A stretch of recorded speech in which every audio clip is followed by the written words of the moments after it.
Sanibonani, ngiyanibikelela ngani ukuthi umkhulu Simokosi Ndlovu Sixuba Mfazi uma uvuma uzokuthola kwaJoshua Isiminyo sokugcina. Inqaba yokulinda amakhosi.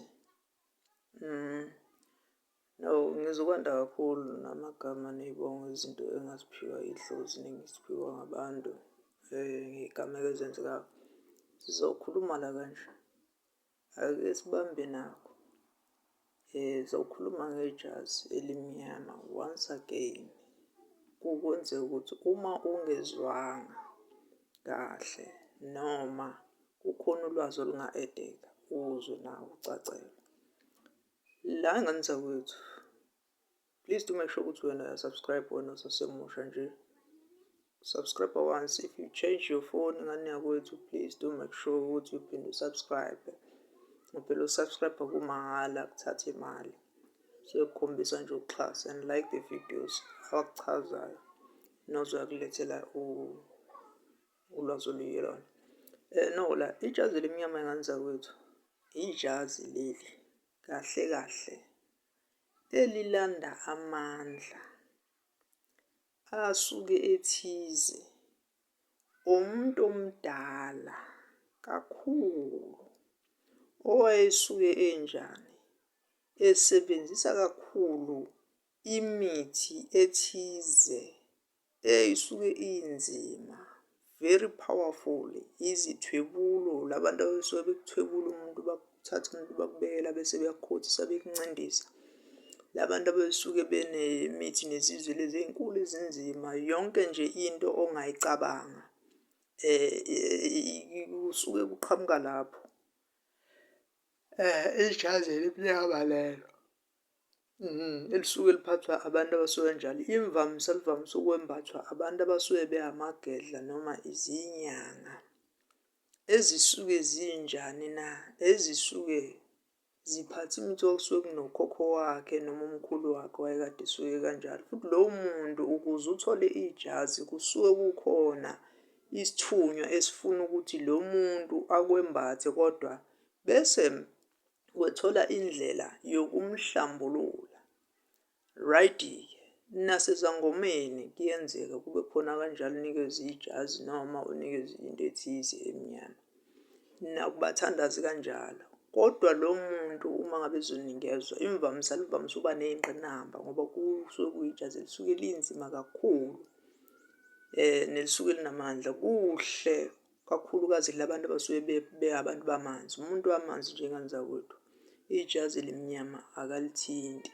Into emnyama uyigcina ngokuyithinta uma kusuke ezowucupha noma ezokwenza into ethize, noma-ke ayisebenzise mhlasimbe imise njengeflegi njengento ethize, kodwa akayisebenzise ayimbathe emzimbeni wakhe. Kanjani na mkhulu? Ijazi elimnyama lisuke lidonsa indlela esuke ithize. Umuntu wamanzi akukwazi ukuthi umuntu wasemanzini. Imvamisa uvamise ukukhonjiswa izinto ezimhlophe, iy'mbuzi ezimhlophe, iy'nkukhu ezimhlophe. Kuthiwa phothula into ethize. Abanye baze baphuphe inkomo emhlophe kuthiwa hhayi mina kufanele ngiphume inkomo emhlophe. Abanye kuthiwa hhayi kufanele uyihambise emanzini, hambise imbuzi emhlophe ezibeni thizeni. Omunye ahambise inkomo noma uphuphe ezokhishwa ngenkomo emhlophe. Into emnyama esuke ungayithinti. Kunegiye elithize. Ngiyaye ngikhumbule insizwa endala elapha e-320 kwenanda yakwaNdwalane okuyiyona yangithinta lapha ey'thunywini.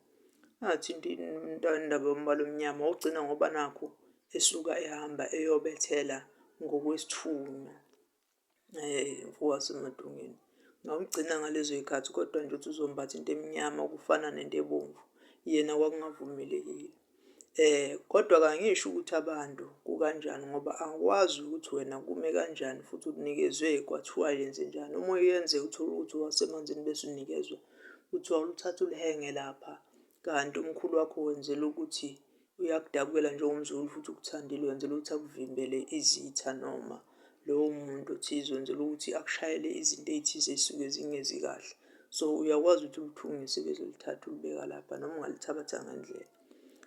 Angisho ukusho ukuthini, baningi abantu Nkosi yami, abanye bazowuphikisa, abanye bazawuthini, kodwa-ke Nanku wami umbono and futhi kuyikhona lokho engikwaziyo ngoba kuyinto ephilayo. Pho-ke amabhayi amnyama wenza kanjani?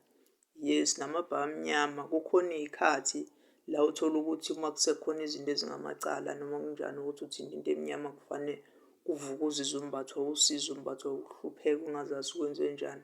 Lisusu ulibeke ngoba akufanele ulembathe ngaleso sikhathi. Kufanele ucinge ukuthi ilona liphi osuke uzulembatha.